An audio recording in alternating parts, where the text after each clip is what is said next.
soy Pierre Pan y quiero compartir con ustedes esta maravillosa historia. ¿Recuerdan que visité la panadería de Raimundo? Pues cuando regresé se me quedó la billetera en el taxi y por la cuarentena quedé atrapado aquí, en la Colombia. Entonces, como no conocía a nadie, volví a donde Raimundo para que me prestara alguna plata para devolverme.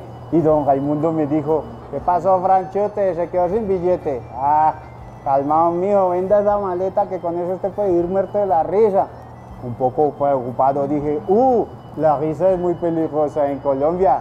Entonces le dije que si me daba trabajo en su panadería como chef. Ahí me dijo, lo siento mucho, pero aquí el jefe es el Jason.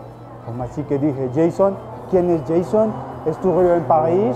¿Ha conocido el mundo? ¿Ha viajado? Y me dijo, no, si el único viaje del Jason fue en flota, cuando se vino del pueblo para acá, para Bogotá.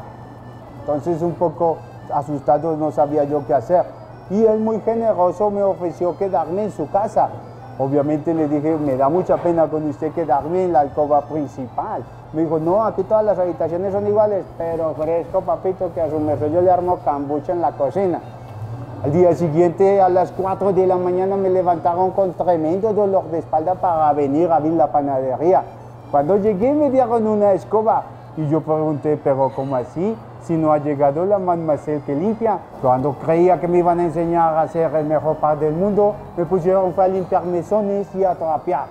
Pero en la tarde nos pusimos a hacer pan y por fin empecé a entender cuál es el secreto del mejor pan colombiano.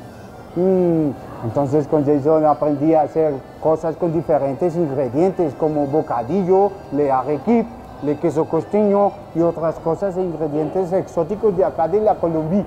Pero había un ingrediente común para todos. Con ese ingrediente el pan crecía, mejoraba su volumen, un producto especial, la levadura Levapan. Se me acabó el tiempo, me están llamando, pero tengo que hacer un moje. En el próximo capítulo les cuento más. Nos vemos. Y recuerden que esta historia está más buena que el pan, como la levadura fresca de Levapan. ¡Au revoir!